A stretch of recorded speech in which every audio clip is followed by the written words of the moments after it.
mis hermanos, los niños, cada uno a su escuelita dominical. Por favor, los niños a su escuelita dominical de manera ordenadamente. ¿Sí? Y sí. Los niños ordenadamente a su escuelita dominical.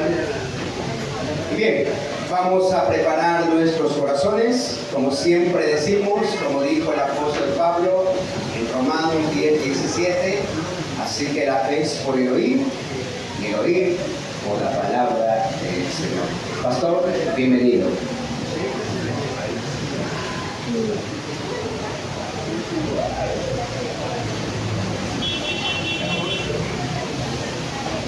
Muy buenos días, amados hermanos, que Dios les bendiga. Amén. Buenos días, que Dios les bendiga. Amén. Vamos en esta mañana a continuar con nuestra serie que hemos titulado La Palabra de Dios. Recuerden que estamos en el mes de septiembre recordando la Palabra de Dios y es un mes bastante especial, por lo cual siempre que tenemos esta oportunidad de reunirnos, hablamos de la Palabra de Dios, ¿no? La Biblia. Bueno, estamos pasando en nuestro estudio en lo que nos enseña el Salmo 19, recuerden ustedes, y hasta ahora hemos meditado en tres aspectos fundamentales de la Escritura. Voy a mencionarlos para simplemente recordar, ¿no? Hasta aquí hemos visto ya tres aspectos fundamentales de la Escritura. Y hemos aprendido en primer lugar que la Biblia es la palabra inspirada de Dios, es decir, toda escritura procede directamente de Él y lo que ella dice, lo dice Dios mismo. En segundo lugar, vimos también que la Biblia es infalible, es decir, todo lo que ella nos enseña es verdadero y está completamente libre de todo error. Y además, en tercer lugar, reconocimos que es autoridad absoluta, pues no solo revela lo que debemos creer, sino también cómo debemos vivir. Recuerda que estuvimos la semana pasada, ¿no? Entonces, ahora, si ustedes se dan cuenta, estos tres aspectos que ya hemos mencionado son fundamentales, son esenciales.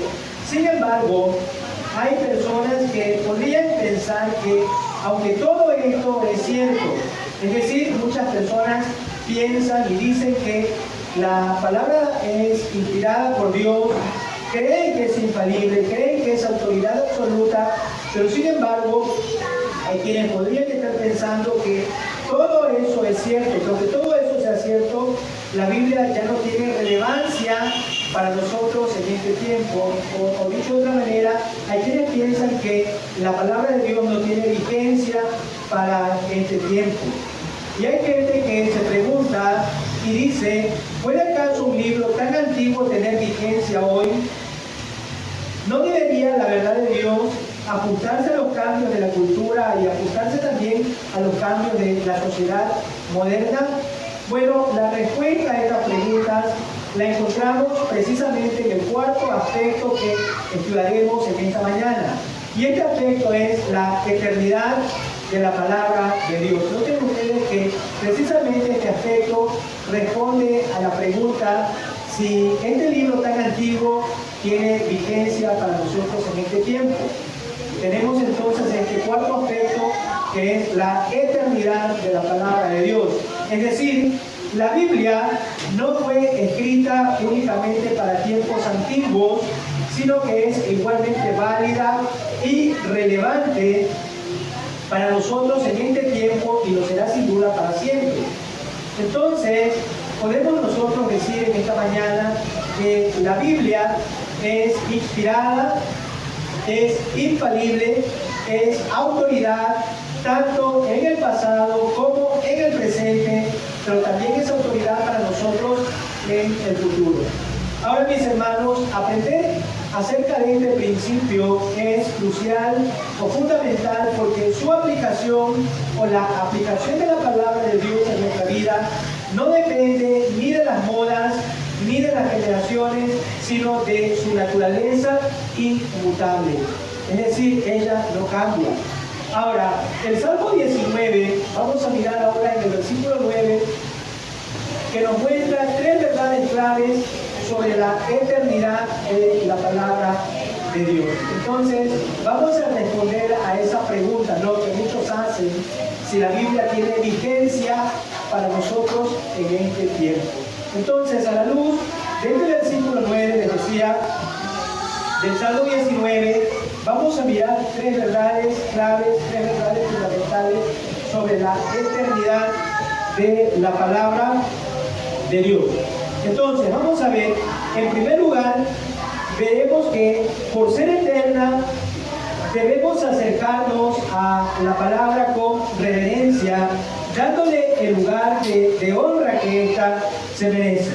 En segundo lugar, veremos que la palabra de Dios es completamente limpia, es decir, su pureza la hace incorruptible. La Biblia no se contamina con errores humanos ni con cambios culturales, asegurando que su verdad es confiable para toda época. Y en tercer lugar, veremos que la palabra de Dios es verdad y completamente justa. A diferencia de las ideas humanas que cambian con el tiempo, la palabra de Dios es un cimiento sólido. En medio de un mundo inestable, la Biblia nos ofrece seguridad, dirección, pero también esperanza. Entonces, mis hermanos, estas tres realidades que vamos a mirar nos confirman que la Biblia no es un simple registro histórico, sino que es una fuente de sabiduría viva y eterna, tan necesaria hoy como lo fue en el momento en que fue escrita. Entonces, vamos a mirar estas tres ideas que se desprenden del Salmo 19, versículo 9. En primer lugar, vamos a mirar que por ser eterna, debemos acercarnos a ella con reverencia. La Biblia es eterna y la manera como debemos acercarnos cada uno de nosotros a ella es con reverencia. Miremos el Salmo 19, versículo 9, nos dice lo siguiente: el temor del Señor es limpio. Noten ustedes que el contexto del Salmo 19 nos habla de la palabra de Dios. Y esto que nosotros leemos aquí en el versículo 9, que nos dice, el temor del Señor es limpio. Ahora, esta palabra, esta expresión, noten ustedes, la expresión, gracias, la palabra temor, aparece dentro de un conjunto de versículos que describen la palabra de Dios, empleando 6 términos distintos. Por ejemplo, en el contexto decíamos, y está haciendo referencia a la palabra de Dios, y a la palabra de Dios se le llama ley, se le llama mandamientos, se le llama preceptos, decretos, y acá vemos que se le llama también temor, y más adelante se le llama ordenanza. Entonces, a primera vista, la palabra temor parece no encajar con todo lo demás. Es decir, las otras 5 palabras que se utilizan en este salmo de manera frecuente simplemente nos hablan de la Biblia o se refiere a la palabra de Dios. Sin embargo, esta es la única ocasión en que el término temor se presenta como un sinónimo de ella. Entonces podríamos nosotros decir en esta hora que cuando dice temor, el temor del Señor es limpio, está haciendo referencia, de acuerdo al contexto, es a la palabra de Dios. Los otros términos, los otros 5 términos, como les mencionaba, siempre han sido utilizados, siempre nos hacen referencia a la palabra de Dios, y entonces parece que esta palabra temor no encaja con el resto. Pero si miramos bien y nos apegamos al contexto del pasaje, podemos darnos cuenta entonces que cuando menciona la palabra temor, está haciendo referencia a la palabra de Dios. Y por eso dice, el temor del Señor es limpio, en otras palabras, y de hecho, otras versiones de la Biblia, como la Nueva Versión Internacional o la traducción del lenguaje actual, lo ponen de esta manera. No lo dicen directamente el temor, sino dicen o lo traducen como la palabra de Dios. Entonces, vemos acá que la palabra temor es usada acá como un sinónimo de la palabra de Dios. Normalmente, la palabra temor nosotros la hemos aplicado o sabemos que tiene aplicación directa para con Dios. No lo vemos a su palabra. Por ejemplo, en Proverbios 9, versículo 10, leemos que el temor del Señor, noten, es el principio de la sabiduría. Y el conocimiento del Santísimo es la inteligencia. Este texto claramente nos enseña que temer a Dios significa reconocer su grandeza, honrarlo con la más profunda reverencia y respeto por su santidad y poder. Y quiero que entendamos esto, mis hermanos, porque es importante para lo que viene a continuación. Temer a Dios significa reconocer su grandeza. Significa honrarlo con la más profunda reverencia y respeto por su santidad y poder. Entonces, este texto de Proverbios nos enseña que el temor del Señor es el punto de partida para la verdadera sabiduría. En otras palabras, nadie puede aspirar en esta vida a ser sabio sin antes tener un concepto correcto de quién es Dios. Debemos tener un concepto correcto de quién es Dios para entonces poder aspirar a ser una persona sabia. No puede alguien ser sabio si no tiene un concepto correcto acerca de quién es Dios. Ahora bien, mis hermanos, deseamos alcanzar sabiduría en la vida, dice el texto. Bueno, comienza con el temor del Señor. Ese respeto profundo hacia Él es la base de toda comprensión, de toda sabiduría.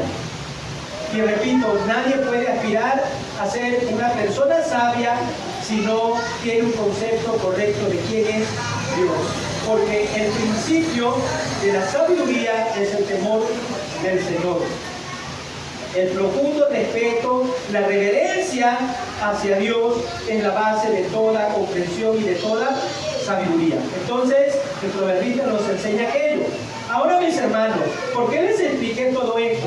Sencillamente porque esto tiene relación con la palabra temor que nosotros leemos acá en el versículo 9, ¿no? Y hacíamos referencia que cuando menciona acá el salmista David, la palabra temor no es otra cosa que la palabra de Dios. Entonces estamos mirando acá que el punto de partida de la verdadera sabiduría es el temor a Dios. Entonces, mis hermanos, honrar a Dios también implica honrar su palabra. Honrar a Dios implica honrar su palabra. Y de eso nos está hablando acá, repito, el salmista. Si honramos a Dios, entonces honramos también su palabra. El principio de la sabiduría es el temor a Dios. Temer a Dios es entonces el principio de toda sabiduría, y entonces honrar a Dios también implica honrar su palabra. Si yo le pregunto en esta mañana acá a ustedes, ¿cuántos de ustedes honran, cuántos de ustedes temen a Dios? Y yo creo que la mayoría diríamos, amén. Honramos, tememos a Dios. Y la idea es que si honramos a Dios o decimos honrar a Dios, esa honra a Dios implica también honrar o venerar su palabra. No es posible desatender lo que alguien dice y al mismo tiempo afirmar que honramos a esa persona. No podemos decir que honramos o respetamos a alguien, pero desatendemos o no tomamos en cuenta lo que esa persona dice. Una de las formas más claras de mostrar aprecio hacia alguien es valorar lo que esa persona expresa. Si yo digo que honro y que amo a alguien, que respeto a esa persona, entonces también tengo que mostrar aprecio por lo que esa persona expresa. Y con Dios es igual. Obedecer sus mandamientos es una muestra de temor reverente. Cuando nosotros obedecemos la palabra de Dios, entonces eso es sin duda una muestra de que estamos también honrando a Dios. Yo no puedo decir que honro a Dios y al mismo tiempo le desobedezco. No puedo decir que honro a Dios y al mismo tiempo no tomo en cuenta lo que Él me dice en su palabra. Por eso el salmista David usa el término honrar para referirse a la palabra de Dios. Porque si honramos a Dios, honramos también lo que Él nos dice. Si tememos a Dios, entonces vamos a mostrar reverencia por su palabra. Y esa es la manera como debemos hacer acercarnos a Dios. El salmista David entonces nos muestra que cuando honramos a Dios, nos acercamos también a su palabra. ¿Con qué? Con reverencia. Con la idea de que no simplemente vamos a informarnos de lo que aquí nos dice, sino también vamos a poner en obediencia aquello que Dios nos dice por medio de su palabra. Honrar a Dios implica honrar su palabra. Obedecer sus mandamientos es muestra de que hay temor reverente para con Dios. La Escritura, mis hermanos, deja clara esta relación entre el temor a Dios y el respeto a su palabra.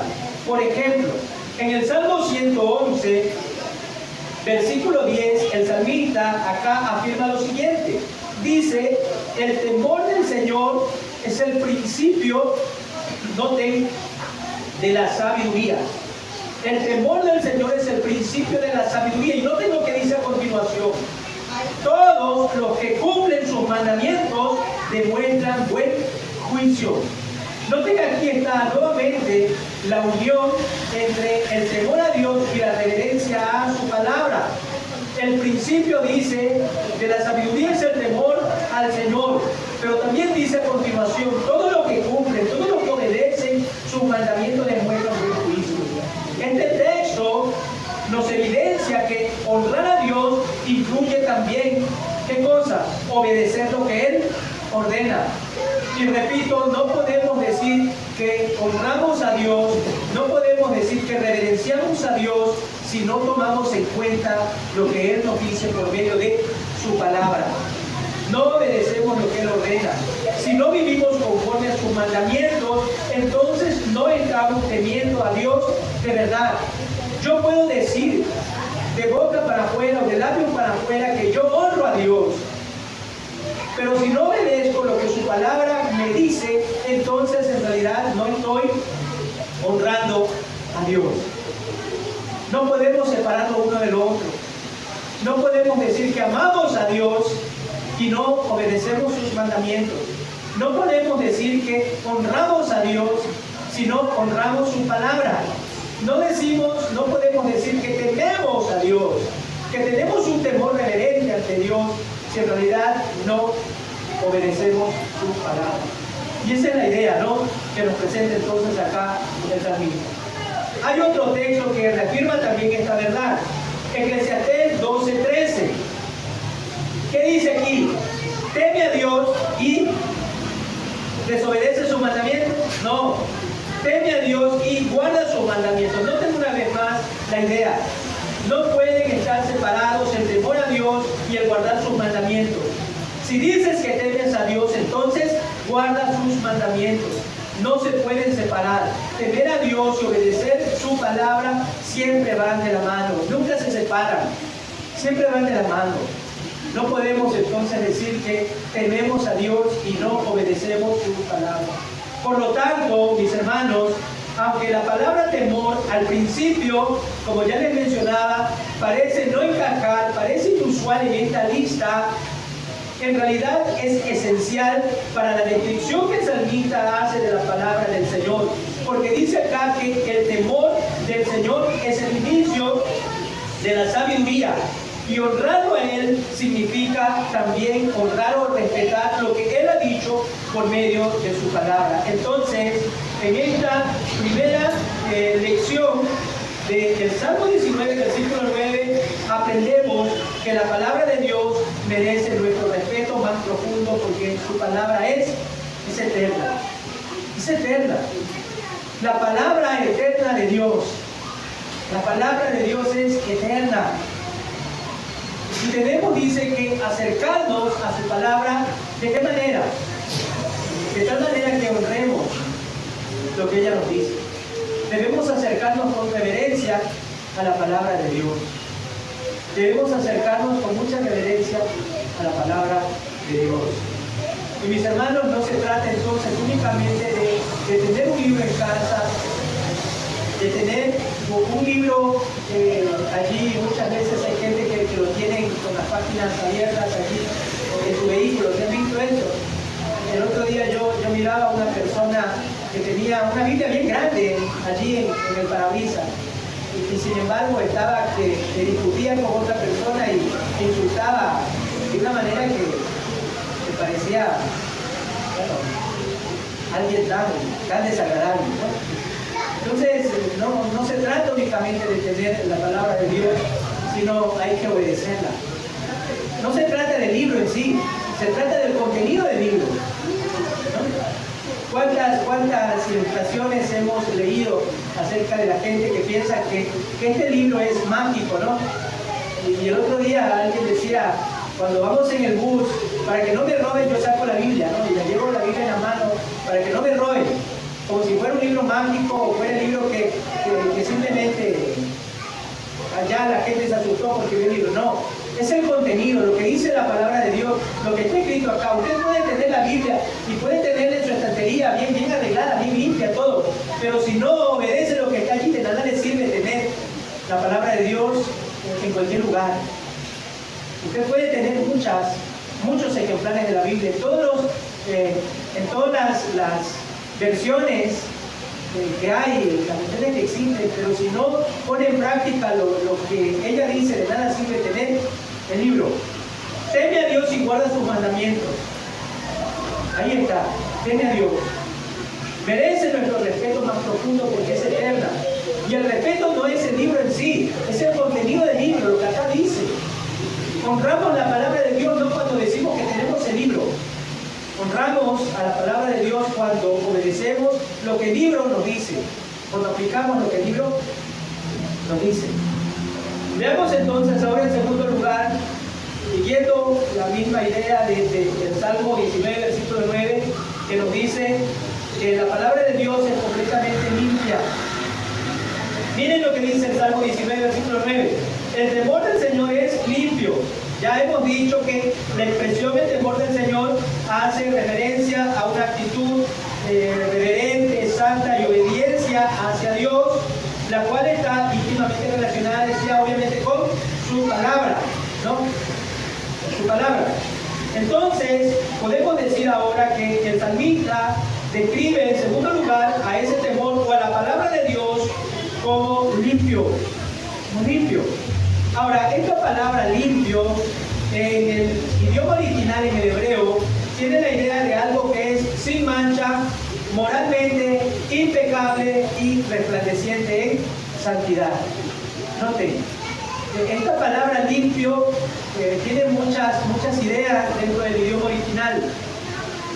Y la idea es que es sin mancha. Moralmente, ¿se acuerdan? La semana pasada hablábamos que es una guía moral. Moralmente es impecable y es resplandeciente en santidad. Entonces, mis hermanos, todo esto nos enseña una importante verdad acerca de la eterna palabra de Dios. La palabra de Dios es completamente santa, pura, sin mezcla de error o corrupción. No hay engaño en ella, no hay falsedad ni oscuridad en lo que Dios ha dicho. Su palabra refleja perfectamente su carácter. Recuerden ustedes que el autor de la Biblia, ¿quién es? Es Dios. Y la palabra de Dios, entonces acá nos refleja el carácter de su autor. Dios, quien es el autor de la Biblia, es santo. Y por lo tanto, su palabra también es santa. Entonces acá vemos reflejado el carácter del autor de este libro. Y el carácter del autor es santo. Dios es santo, por lo tanto su palabra lo es.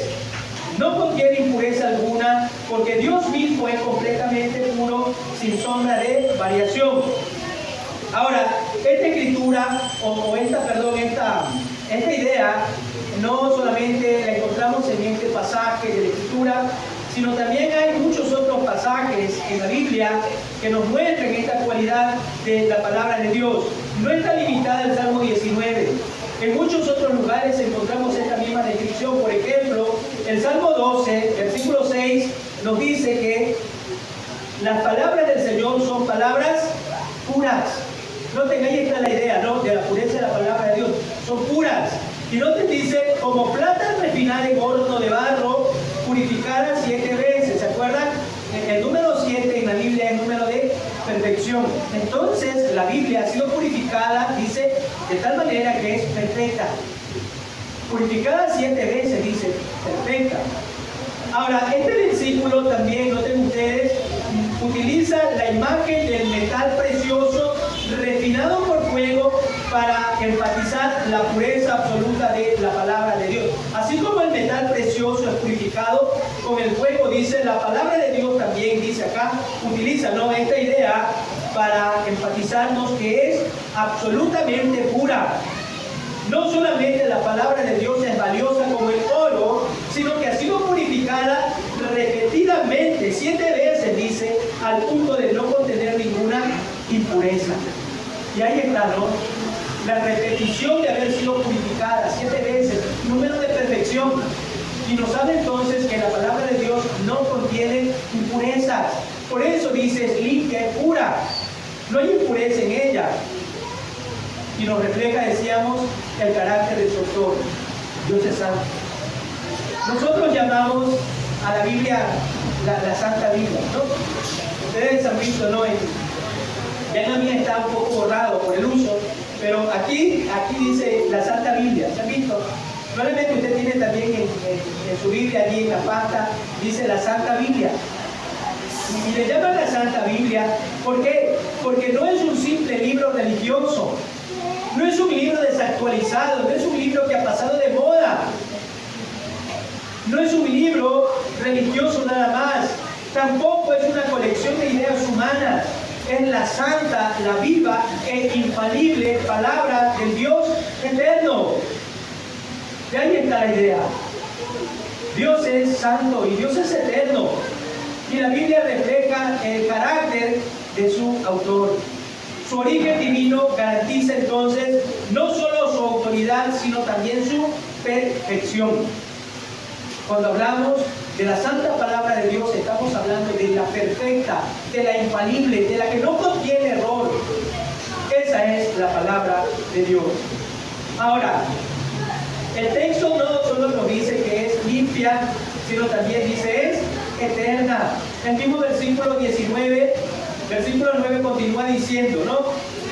Está hablando acá de la palabra de Dios que es limpia, y a continuación dice, permanece para siempre.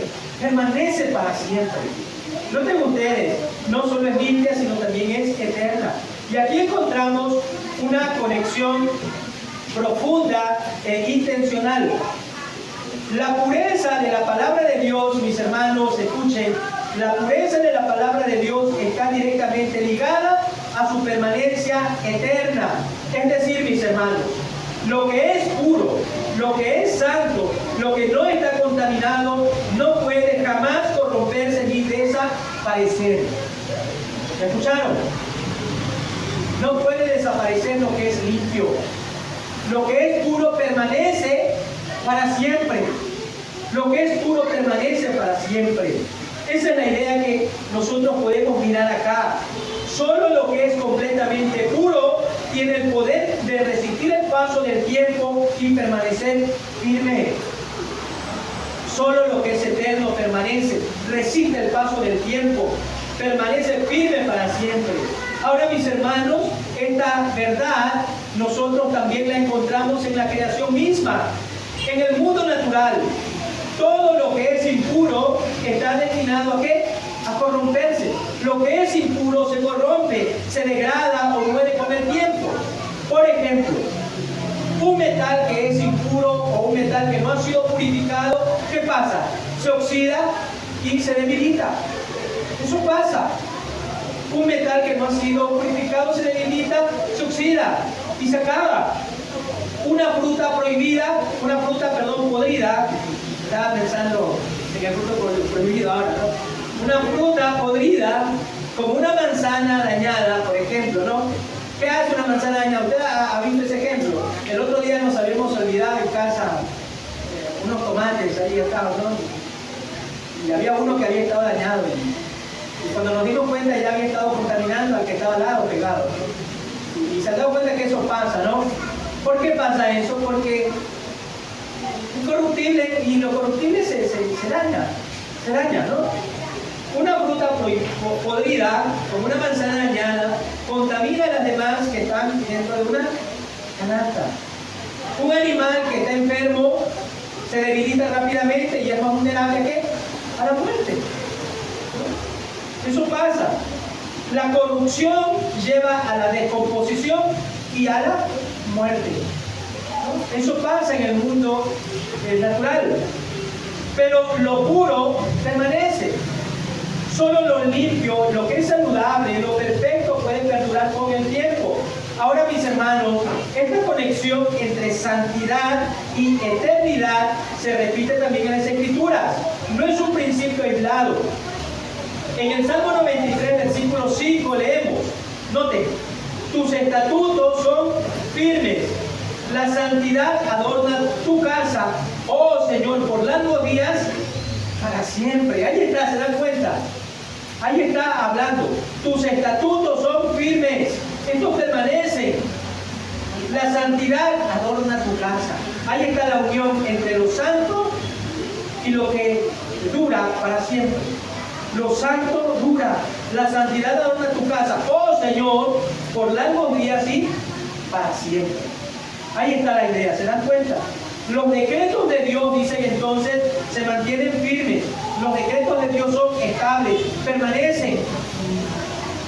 Aquí podemos recordar lo que el Señor Jesucristo enseñó, ¿no? En cuanto al construir, ¿se acuerdan? Sobre la arena y sobre la roca. ¿Y la roca qué representa? La palabra de Dios. El fundamento, la firmeza de la palabra de Dios. Entonces vemos acá que la palabra de Dios es firme, es eterna. ¿Por qué? ¿Por qué es firme? ¿Por qué es estable la palabra de Dios?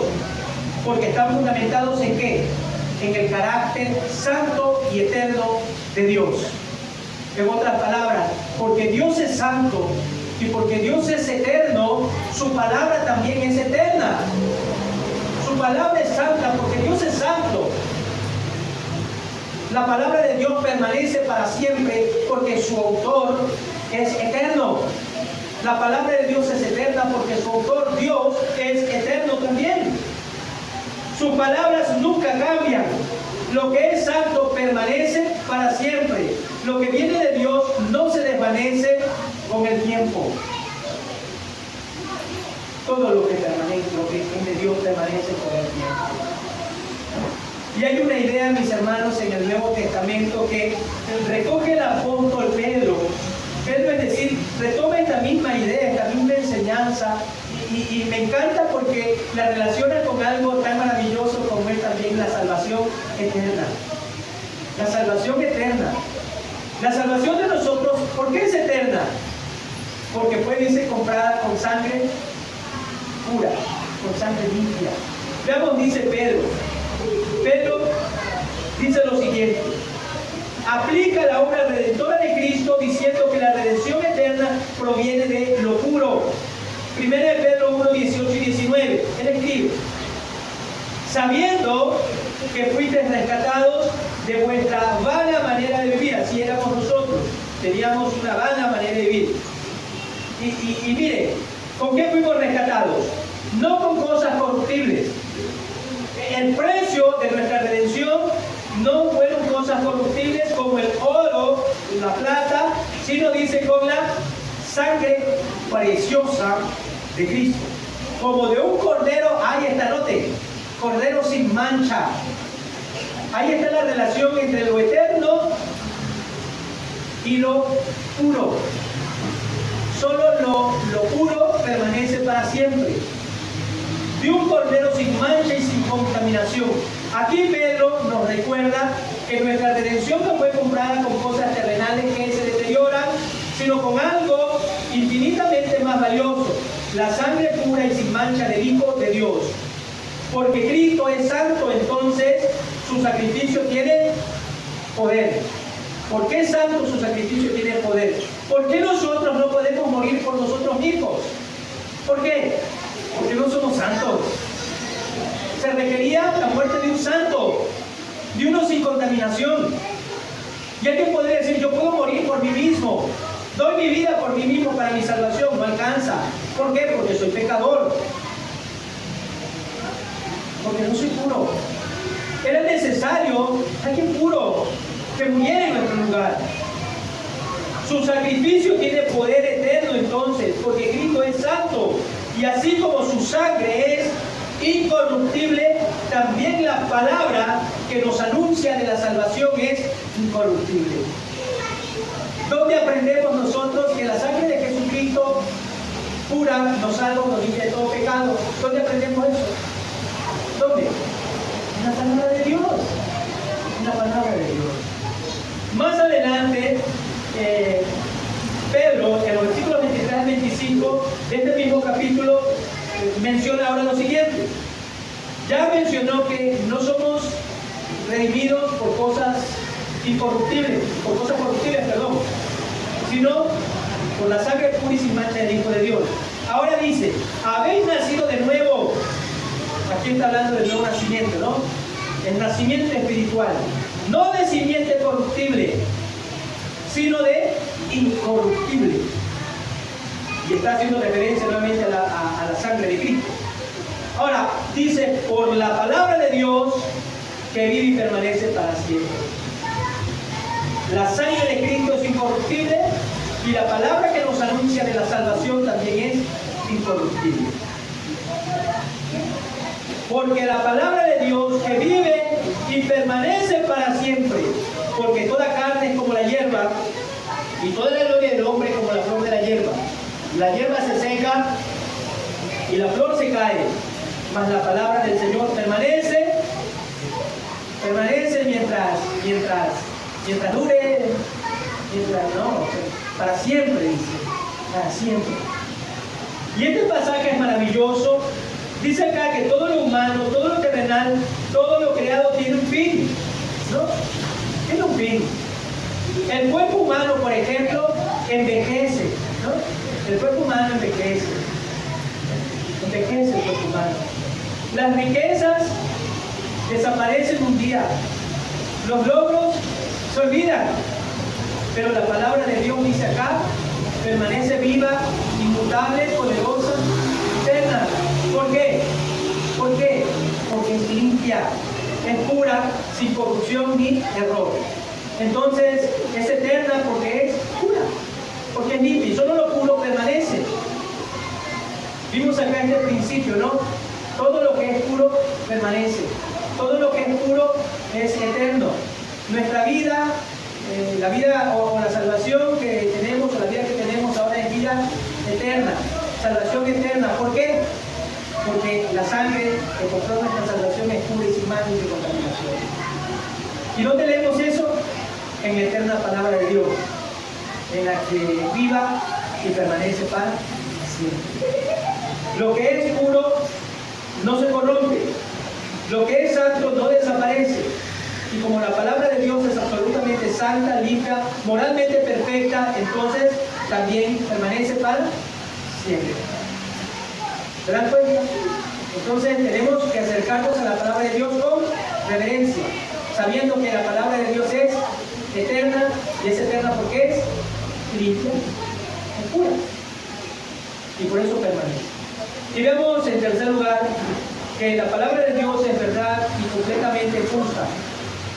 La segunda parte del versículo 9 dice, los juicios de Jehová. Ahora, el contexto, ¿se acuerdan también que les hablaba al principio, no? Así como vimos que temor hace referencia a la palabra de Dios, también juicios de Jehová está hablando de la palabra de Dios. Y ya vamos a ver, ¿no?, lo que significa esta palabra. Vemos acá entonces, los juicios de Jehová son verdad, todos justos. Noten, son verdad, todos justos. Ahora, la palabra juicios que nosotros vemos acá quiere decir sus decisiones, sus decretos, sus estatutos, y luego dice acá, o afirma con claridad, que son verdad. Entonces, los decretos, los estatutos, los juicios, las decisiones de Dios son verdad. Es decir, absolutamente ciertos, sin error, confiables y por lo tanto son seguros. Podemos tener la seguridad de que la palabra de Dios es firme. La palabra de Dios es segura. Segura. En medio de un mundo lleno de incertidumbre. El mundo en el que vivimos está lleno de incertidumbre, ¿no? Hoy nos levantamos escuchando unas noticias, mañana otras, y eso nos hace ver que mañana, el día de mañana o pasado mañana, ¿qué pasará? ¿No? Y vivimos en un mundo lleno de incertidumbre, donde tantas cosas que considerábamos confiables y seguras terminan fallando. ¿No? Terminan fallando. ¿Cuántas veces no dijimos, eso parece seguro, pero eso terminó en realidad no siendo lo que pensábamos? En este mundo entonces, donde aquello que consideramos confiable y seguro termina fallando, la palabra de Dios permanece firme y confiable. Ya llega. La palabra de Dios es firme y confiable. No cambia, no se equivoca y jamás nos defrauda. Nunca nos va a defraudar la palabra de Dios. Nunca. Es eterna porque es completamente verdadera, confiable y segura. Ahora, cuando hablamos de segura, nos referimos a que es firme, a que es estable, a que es inamovible. Ahí está la roca firme, sobre la cual podemos nosotros, dice, edificar nuestra casa. Esta verdad también aparece en otros pasajes de la Escritura. Por ejemplo, Salmo 119, versículo 89, dice: tu palabra, oh Señor, es eterna, permanece firme en los cielos. Ahí está, ¿se dan cuenta? La palabra de Dios es firme, es estable. Salmo 119, versículo 152. Desde hace tiempo sé que estableciste tus estatutos para siempre. Estableciste tus estatutos para siempre. Son firmes, son eternos. Cuando Dios habla, entonces lo hace con autoridad eterna. Sus palabras no se desvanecen con el tiempo. Por eso yo les decía hace un momento, ¿no?, en la introducción, que la gente hoy se pregunta, se dice, ¿no?, ¿puede acaso este libro, ya bastante antiguo, tener vigencia para nosotros? ¿Tiene vigencia este libro para nosotros? ¿Es aplicable en sus principios? La gente dice, no, la palabra de Dios ahora debe ser aplicada de acuerdo a las modas, de acuerdo a los tiempos en que vivimos, debe ser aplicada de acuerdo a lo que tenemos en la moda, en la cultura actual, ¿no? Y tenemos, dice, que aplicar la palabra de Dios de acuerdo a la cultura, de acuerdo a los tiempos. Así dicen la gente, así pregunta. Este libro ya no tiene vigencia para nosotros en este tiempo. Es un libro desactualizado, ¿no? Este libro, por ejemplo, nos habla de matrimonio, nos habla. Y hoy no, hoy ya no. La moda dice que hay que simplemente unirse y dependiendo de cómo nos vaya, entonces cada quien toma su lugar si ya no es necesario estar juntos. Nos habla de principios absolutos, como vimos la semana pasada, ¿no? Nos habla, dice, por ejemplo, no odiarás a tu hermano, no tendrás algo en contra de él. No, pero a mí me parece que eso no es aplicable a mí, porque ya los tiempos han cambiado y vivimos en el tiempo de ¿a quién le importa lo que yo haga? ¿A quién le importa lo que yo diga? Esa es una canción de... No, es eso. Entonces estamos tratando de aplicar la palabra de Dios a nuestra conveniencia, ¿no? Y la palabra de Dios creemos que ha pasado de moda y no tiene vigencia, y hay que vivir de acuerdo a la cultura, a las costumbres, a las modas del momento, y la palabra de Dios no tiene vigencia, ¿sí? Pero estamos viendo acá que la palabra de Dios dice, son para siempre, es eterna, no se desvanece, son fundamentos sólidos, imposibles de mover, su palabra es segura. Lo que ella nos dice sigue teniendo vigencia. El matrimonio sigue teniendo vigencia. El amor a tu prójimo, el amor a tu hermano sigue teniendo vigencia. Los principios absolutos de la palabra de Dios tienen vigencia para nosotros en este tiempo, pues son una guía moral, como vimos la semana pasada. nos enseñan de moralidad, cómo debemos vivir en este mundo. Y este término seguro también implica confiabilidad y permanencia, a diferencia de las leyes humanas que se modifican con el tiempo. Ustedes han visto, ¿no?, las leyes en nuestro país, cada quien las cambia y las interpreta a su propia manera, y vivimos en un mundo, no solo acá en nuestro país, en todo el mundo.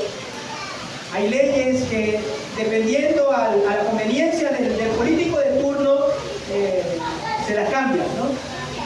A mí no me convienen las que el anterior puso, entonces cambiémoslas, y así vendrá otro a futuro y hará lo mismo, y así vimos que lo hicieron los del pasado, y dependiendo de cada quien, de acuerdo a sus intereses, cambian sus leyes, cambian y se modifican con el tiempo, y estas responden a los cambios culturales, a los cambios políticos, a las leyes, dependiendo de este mundo.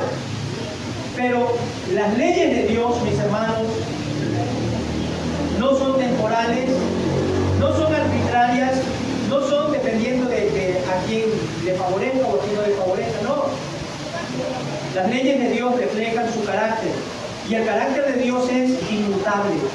Él no cambia, y sus leyes no cambian. Por eso es importante, por eso es, como dijo Pedro, ¿no?, es necesario obedecer a Dios antes que a los hombres. Ahora, no estoy mandando a que nos rebelemos en contra de nuestras autoridades, ¿no? Ustedes entienden eso. De repente alguien va a decir, nos está mandando a que nos rebelemos y salgamos también el día lunes a pegarnos al paro. Ayer hasta vez no. Tampoco los cristianos hacemos eso. Tampoco hacemos eso. Oremos por nuestras autoridades. Roguemos por nuestras autoridades, roguemos al Señor que les provea de sabiduría, ¿no? Hagamos eso.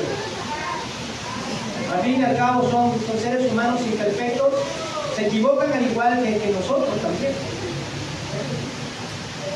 Se equivocan al igual que nosotros.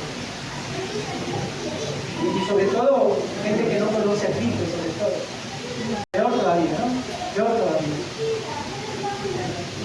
Si ya bastante tiene con ser seres humanos, el no tener a Cristo es algo más añadido. Entonces, eso. Y Jesús afirma en el Nuevo Testamento, en Mateo 5, 17 al 18, dice, él dijo, ¿se acuerdan? Y me encanta esto que Jesús dijo, dice, no piensen que he venido para abolir la ley o a los profetas. Jesús no vino para cambiar la ley, ¿no? Él no vino para cambiarla. No he venido para abolirlos, sino para cumplirlos. Les aseguro que mientras exista el cielo y la tierra, ni una letra ni una tilde desaparecerán de la ley hasta que ésta se haya cumplido. Les leí en otra versión, ¿no? Tiene que ver. Dios habló, nos dice en el Génesis, y su palabra hizo el universo entero. Dios con su palabra creó el mundo eterno. Por lo tanto, su palabra existía antes que el cielo y la tierra. Su palabra existía antes que el cielo y permanece aún después de ello. Su palabra es eterna. Dios se habló y existió el cielo y la tierra. Y un día este cielo y esta tierra tendrán que ser acabados para dar paso a cielos nuevos y tierras nuevas, como leemos en el Apocalipsis, ¿no? Pero la palabra de Dios permanece para siempre. No tiene fecha de vencimiento. La Biblia no tiene atrás un sello que diga que expire tal fecha, no dice acá, no dice. O tiene vigencia, o tuvo vigencia para tiempos antiguos, para nuestros abuelitos, para ellos tuvo vigencia. Para mí, que soy bastante joven, no tiene vigencia porque trastoca lo que yo pienso, yo creo, ¿no? Su autoridad sigue siendo absoluta hoy, tal como lo fue hace miles de años, y lo será por toda la eternidad. En un mundo de constantes cambios, esta verdad es una roca segura sobre la cual podemos edificar nuestras vidas. Volviendo a la segunda parte del versículo 9. Dice: los juicios de Jehová son verdad. Y luego dice: todos justos. Y esto es lo último. Todos justos. ¿Quiere esto decir que la palabra de Dios es justa? Sin excepción. Toda. No podemos elegir, mis hermanos, qué partes obedecer y qué partes no obedecer. Como les decía la semana pasada, hay algunos que les gustan las Biblias de promesas, ¿no? Porque nos agradan las promesas de Dios. Pero cuando habla de las restricciones, de lo que no debemos hacer, esa parte no me gusta, no me toquen esa parte, no. A mí háblenme de las promesas del Señor. Háblenme de las bendiciones del Señor. Y por eso es que vemos, ¿no?, muchos lugares donde a la gente les presentan las promesas maravillosas de Dios y no hay la otra parte donde dice que se requiere de una vida de santidad, ¿no? Dios te va a hacer, te va a prosperar, te va a hacer todo lo que quieras y todo lo que tú desees. Dios te va a cumplir cual Papá Noel y le escribes tu cartita y el fin de año te manda todos tus obsequios que le has pedido. No gusta esto, no. Pero no gusta. No podemos elegir qué parte es aceptar y cuál es ignorar. Cada palabra, cada enseñanza, cada mandamiento es recto, permanece para siempre. Y dijo Pablo: toda la escritura es inspirada por Dios, útil para enseñar,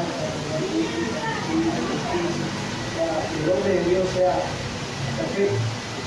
Toda, dice, toda.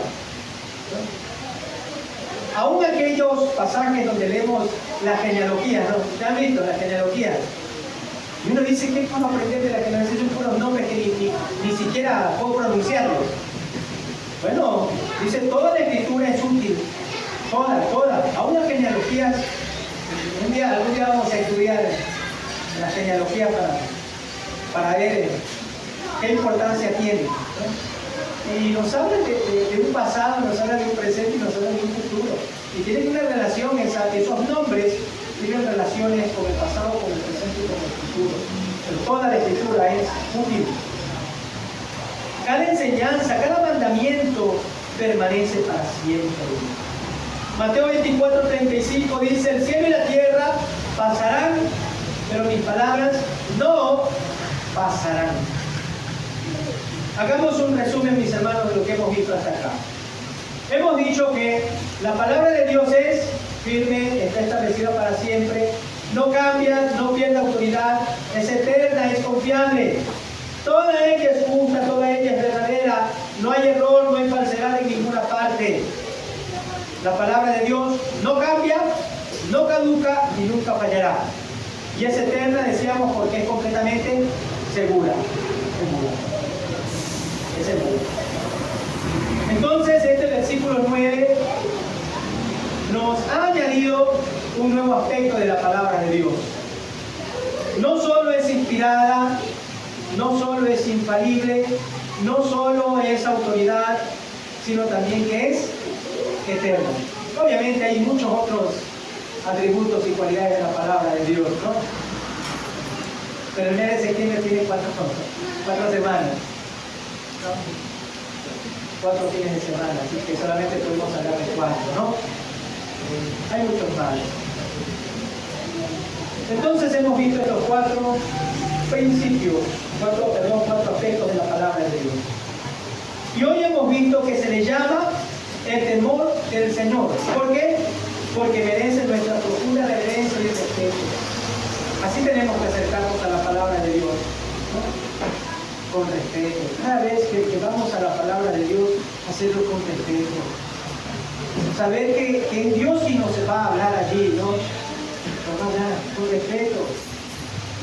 Cada vez que escuchamos de la palabra de Dios, escuchemos con respeto, con atención, con reverencia, ¿no? Con reverencia. Cada vez que leamos o cada vez que nos acerquemos o estemos en un punto donde se está predicando la palabra de Dios, hagámoslo con reverencia. No durmiéndonos, no poniéndonos de pie, no. con reverencia. Es la palabra de Dios, estamos ante la palabra de Dios, Dios hablando. Entonces, acerquémonos a ella con reverencia, con respeto a la palabra de Dios, ¿no? Entonces, no nos olvidemos del temor del Señor, temor del Señor. Yo sé que a veces da un poquito de sueño, ¿no? A veces da un poquito de sueño. ¿Sabe cuál es la solución para tu vida de sueño? Acuéntese en el día sábado más temprano. No se acueste tarde. Hay algunos que se acuestan a dormir el mismo domingo, 2 de la mañana. Por eso obviamente está con sueño. Levántese, acuéntese el sábado más temprano. Entonces, eso es un consejo, ¿no? Muy aparte, para que podamos no venir con sueños. Merece nuestra profunda reverencia, respeto a la palabra de Dios. En segundo lugar, vimos que la palabra de Dios es pura, no contiene error, no contiene corrupción. La palabra de Dios no puede ser alterada. No podemos hacer que caduque. No podemos decir que la palabra de Dios ya no tiene vigencia para nosotros, no, porque hemos visto que es eterna. Y lo eterno permanece para siempre y es pura. Y por eso permanece. Y hemos visto que es firme e inmutable. Dios no se retracta ni se retractará. Nunca se va a hacerlo. Nunca va a retractarse de lo que Él ha dicho. Sus juicios son completamente justos y ninguna de sus palabras quedará sin cumplimiento. La palabra de Dios tendrá que cumplirse. Ya se ha ido cumpliendo, como vimos, ¿se acuerdan en un estudio anterior? Algunas profecías ya se han cumplido y otras están por cumplirse. Y garantía de que se cumplirán estas que faltan es precisamente el cumplimiento de las que ya se han cumplido. Ahí está. La palabra de Dios no quedará sin cumplimiento. Entonces, mis hermanos, que la palabra de Dios sea eterna significa que tiene relevancia directa para nuestra vida hoy.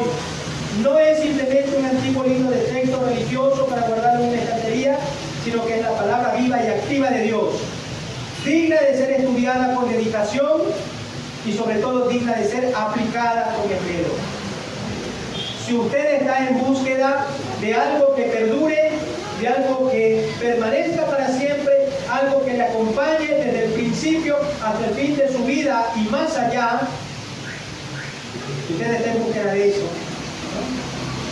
De algo que perdure hasta el fin de su vida y más allá, aférrese entonces a la palabra de Dios. Sus prioridades deben estar centradas en la palabra de Dios. Si desea edificar una vida con verdadero propósito y significado eterno, hágalo sobre el fundamento sólido de la palabra eterna de Dios. Queremos una vida con propósito, queremos una vida que en realidad podamos decir de ella, ha valido la pena vivirla. Fundamentemos nuestra vida entonces en meter la palabra de Dios. Oremos. Señor, gracias te damos porque tus juicios son verdaderos y plenamente justos. Enséñanos, Señor, a confiar en tu justicia y a caminar en este mundo según tus mandamientos. Y sobre todo, ayúdanos a reflejar tu verdad en cada aspecto de nuestra vida. Gracias, Señor, te damos por tu bendita y eterna palabra.